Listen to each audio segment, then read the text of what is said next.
Good day to you. I am recording this on Tuesday, the 12th at 2 p.m.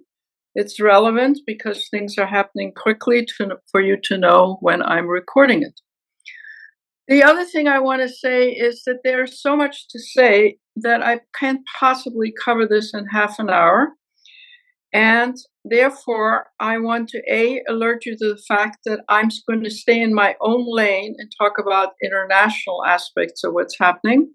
And second of all, I will try to identify the various things and then in subsequent talks, talk more detail about various aspects that I identify and highlight today, if that's okay with you.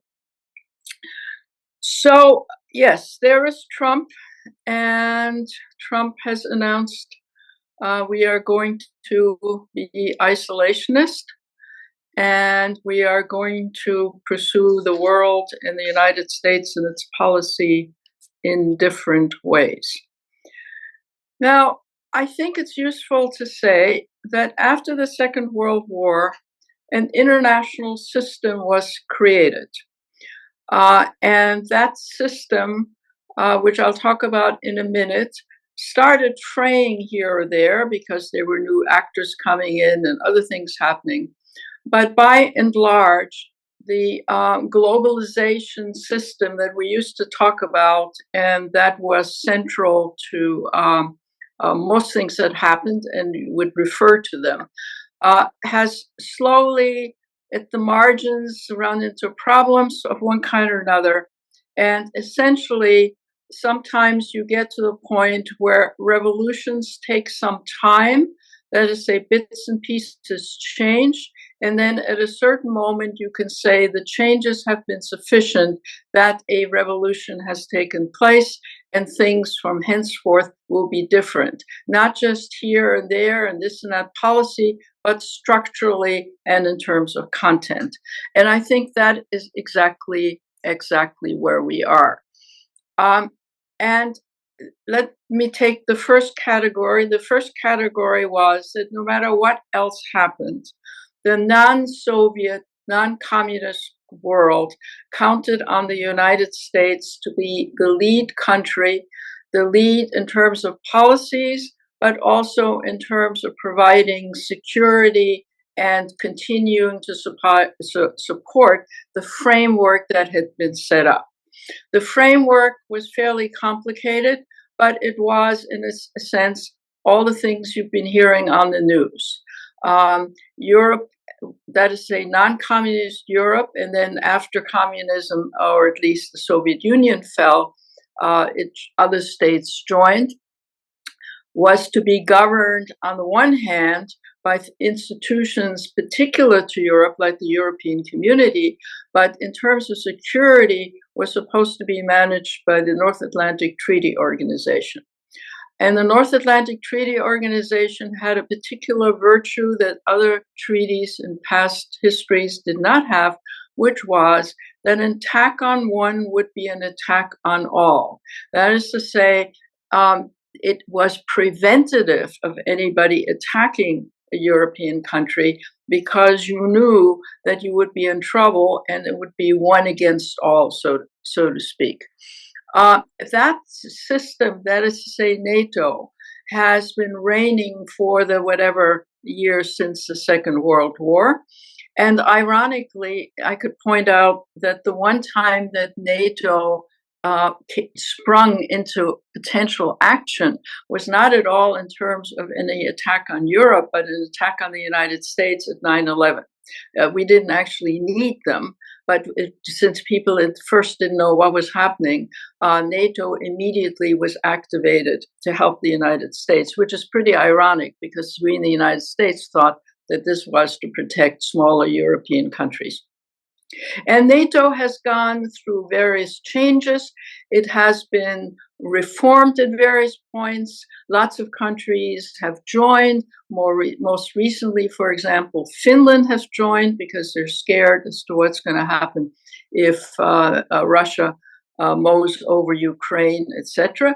So European countries quickly, who weren't part of NATO, joined.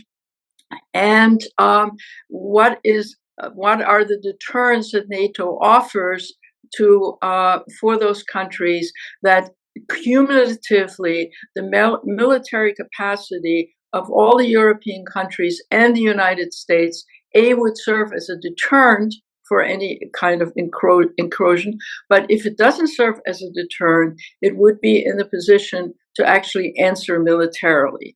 And of course, the strongest military power in the alliance of NATO was the United States.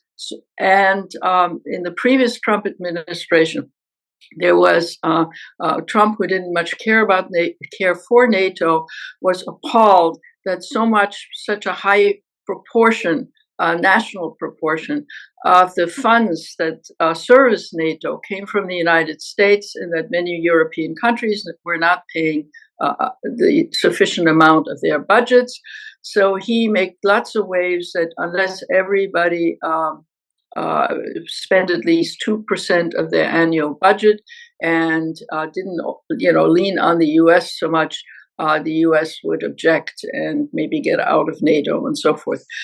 Most countries have stepped up to get up to the 2% because they were scared. But once again, now part of this change of the global structure is that NATO is under risk, because essentially Trump has not guaranteed one against all would be something that we would necessarily respond to. Now, why would anybody in Western Europe feel particularly under attack?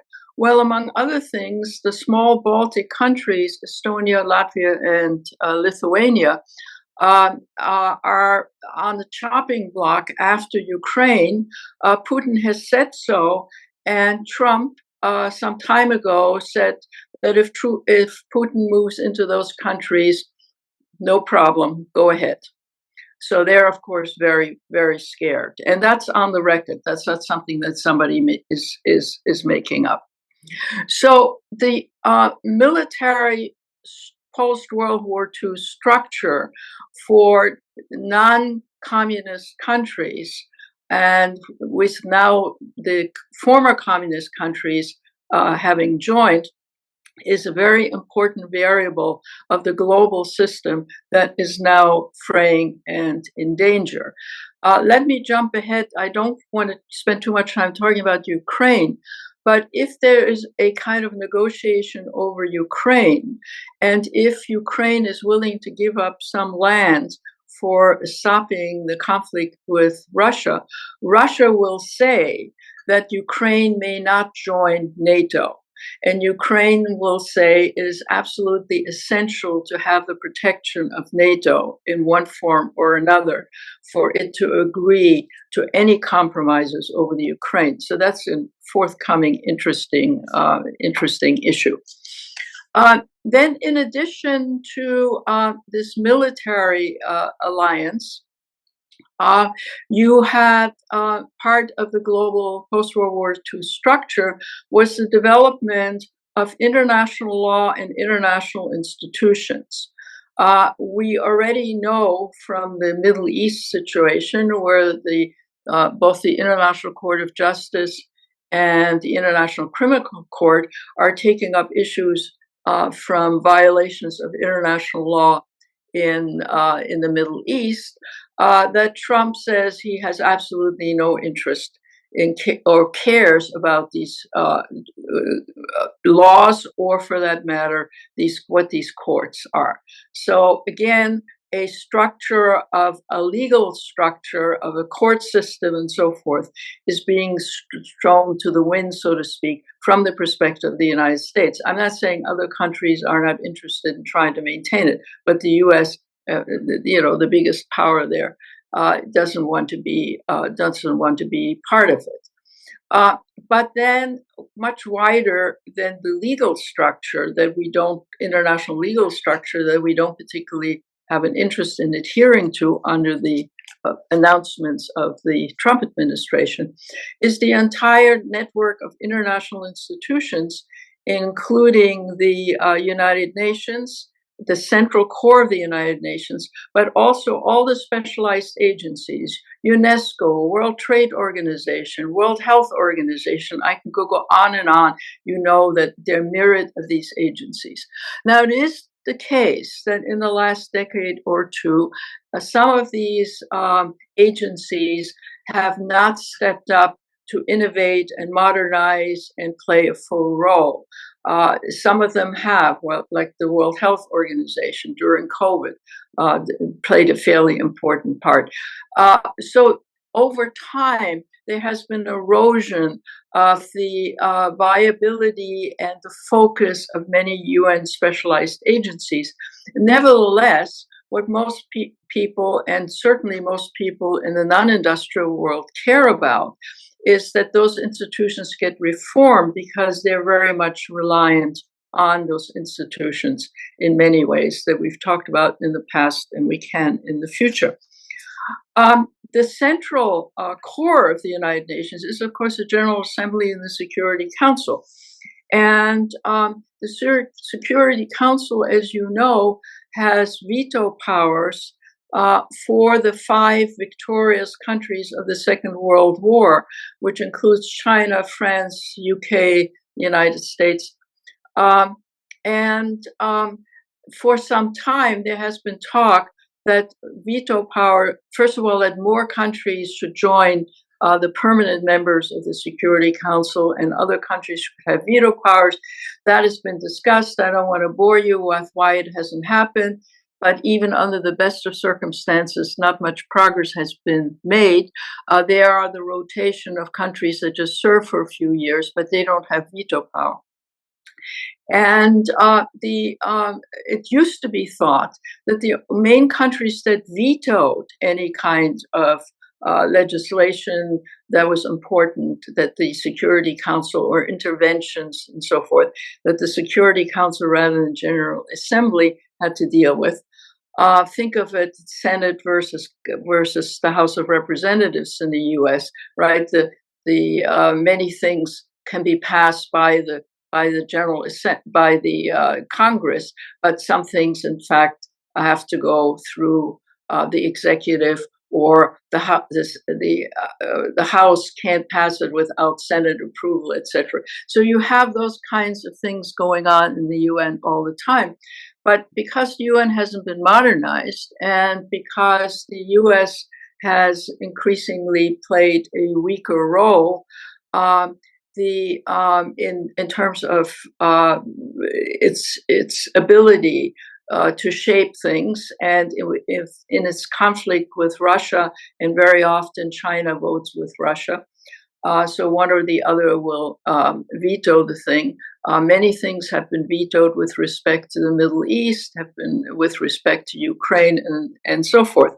But nevertheless, the U.S. was, a main component of it, and was expected to exercise some leadership.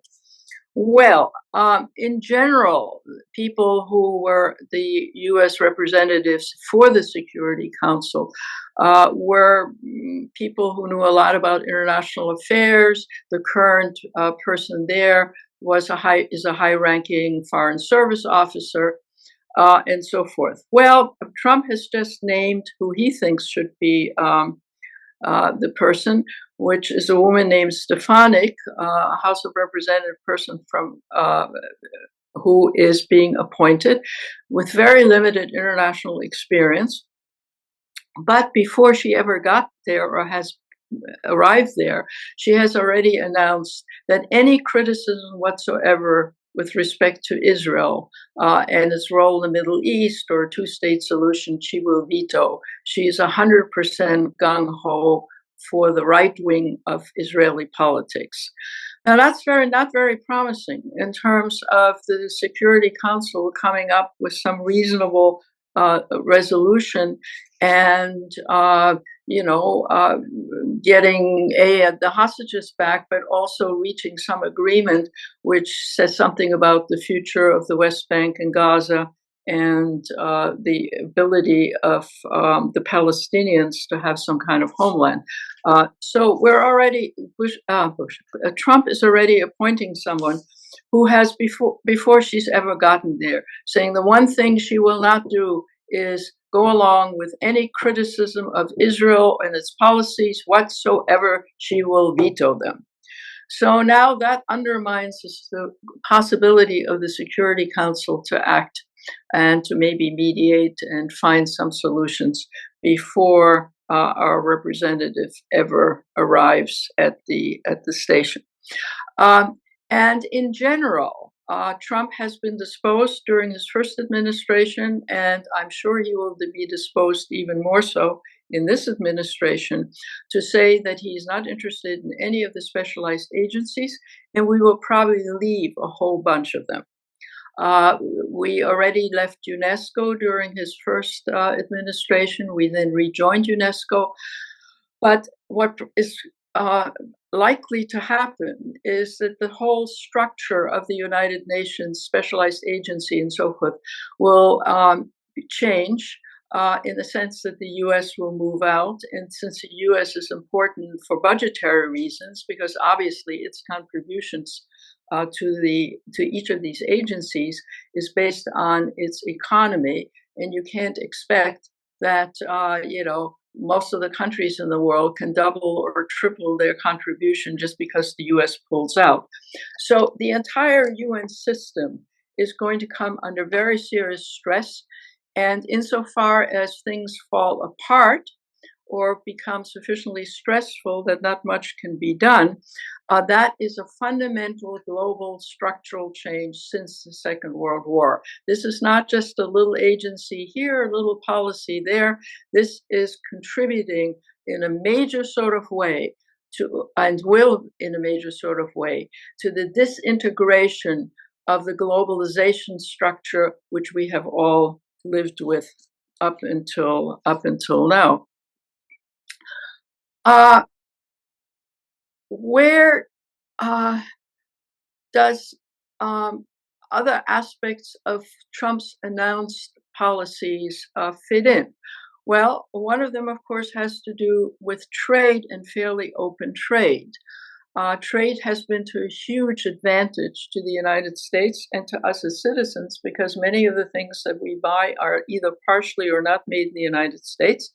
And it's also the case that countries that have trade relations tend to have better relations, tend not to go to war with each other, and so forth. And we have been a major trading country, and we have allowed other countries to contribute components of very many things, even made in the United States at the end of the day. So there has been a globalization and internationalization of the economy, not just in terms of trade at the end of the day, but how goods are produced, how raw materials are discovered, how access to raw materials required for the development of societies and so forth can be exchanged. We have been, since the Second World War, increasingly interdependent with other countries in our economic circumstances. Now you can say, Trump can say, oh, it's all been to our disadvantage, look at the high cost of living and this and that and the other thing. But in point of fact, two things are true, namely, we also need natural resources, some of which are not available in the United States. Second of all, we have highly benefited from outsourcing any number of things which are produced more cheaply somewhere else. For example, our solar panels, mostly produced in China. For example, components of our televisions and computers somewhere else. For example, much of the clothing we wear produced somewhere else in Vietnam or whatever, and imported. Sometimes with slight costs attached to the exporters, but by and large, trade has been relatively free because the makings of things in this world have not been, husbanded by single countries. Right now, what the Trump administration will say, and they have already said, is all of those things can be produced in the United States. They don't need to be produced. Our shirts don't need to be produced in Vietnam. Fair enough, but this leads to two spin-offs. Our labor costs are ever so much higher, and therefore our shirts will probably double in price.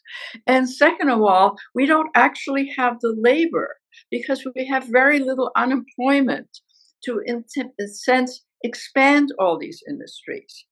Many industries that produce goods, but also produce food and produce agricultural products, from milk to other things, where are staffed by quote unquote immigrants, those horrible people that we're all going to export.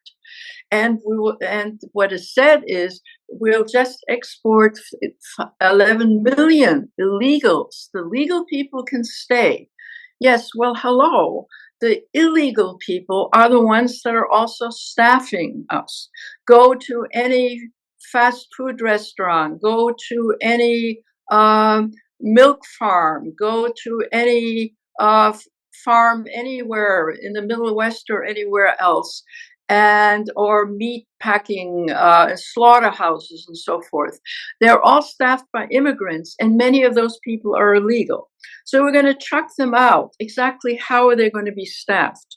Interesting articles have been written about the how the cattle industry, the milk industry, is almost entirely staffed by illegal immigrants. If they all go away tomorrow, the cows can't be milked and the product can't be put on the shelf. Or if by some odd thing, and it's already fairly mechanized, but the mechanization needs to have workers as well. So this is lunatic. This is absolutely a lunatic idea. This idea that we can get rid of all these people, we don't really need them because they're illegal, is crazy. And even crazier idea is the notion that illegal people who have legal children, namely they were born in the United States, that Trump has announced that that's going to change. Children born to illegal immigrants will not be allowed to be born as American citizens. I would like to suggest to you that somebody read the 14th Amendment, where it is stated that born in the United States, you are a citizen. So in fact, we would have to amend the Constitution for that. So I just sort of hopping around trying to demonstrate to you the insanity of our economic policy of saying there's going to be 60% tariffs on goods. Do you really think that if there's a 60% tariff on the shirt you're buying for $29, that you're still going to buy it for $29? Of course not. Absolutely not. And so 60% tariffs, who are they going to hurt? Well, they may hurt China and other countries who are exporters because they won't want to pay those fees and export to the United States anymore, but there are other markets. But it mainly will hurt the consumers in the United States who will no longer be able to afford things. So on the one hand, we're told that, the prices of food are too high, and that's why people voted for Trump. On the other hand, if we're getting rid of illegal labor and we also put 60% tariffs on things, you better believe all the costs are going to go up. So this is actually really quite mad. One item before I close, and that is climate change. One could argue that in the long term of this century, none of the things that I've talked about are as vital as climate change, because climate change will make it almost impossible for people to continue to live where they're living, to live the kind of life they're living, etc. Yes, we know about the bad weather in Florida and the floods in Spain and so forth, but they're sort of isolated incidences. But when global warming takes place. Things can't be grown where they're grown. People can't live where they live. The life as we know it will structurally and fundamentally change, which is why many people are so concerned and alarmed about climate change. Now, climate, changing our source of electricity and so forth, there are things that have been doing. But please notice that Trump and his folks have already announced they were going to use more oil and gas again. In other words, our having moved in the direction of green is going to stop. We're going to go backwards nationally. And furthermore, the trying to do something about these things internationally and helping everybody grow green is what the climate change policies, the Paris Accord, and so forth are all about. And Trump has already announced that we will leave the Paris Accord again. We won't have anything to do with all this international nonsense having to do with climate change. We're going to do our own thing. And people seriously believe that we are not already in the midst of climate change, and that we not only won't go forward, which would be bad enough, but that we can actually go backwards. And that is a new global structural issue.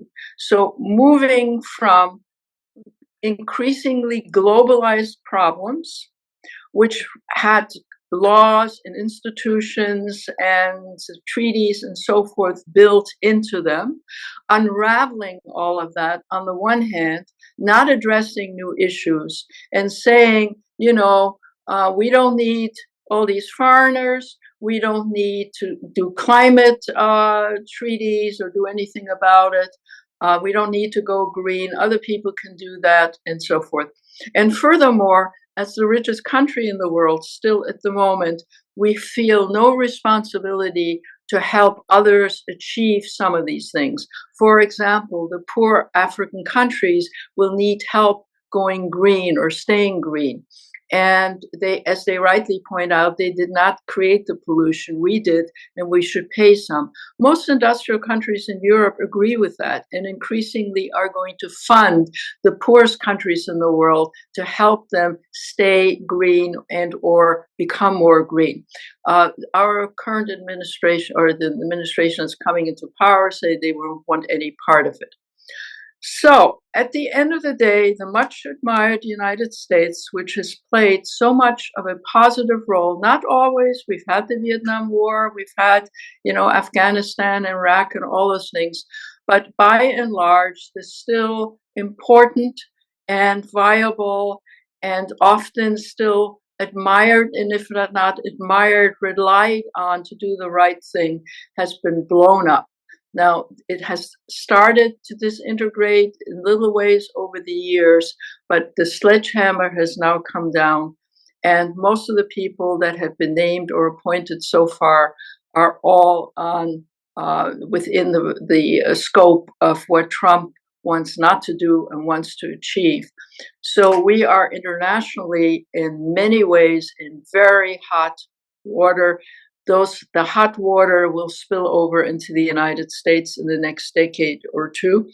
And some of these specific areas, like the Middle East and so forth, we will have to discuss in more detail how it impacts there. But I just want to sort of hit all the main issues. And if you weren't depressed enough before you listen to this, no doubt you're even more depressed right now. And I'm sorry, but we have to be realistic. Talk to you in 2 weeks.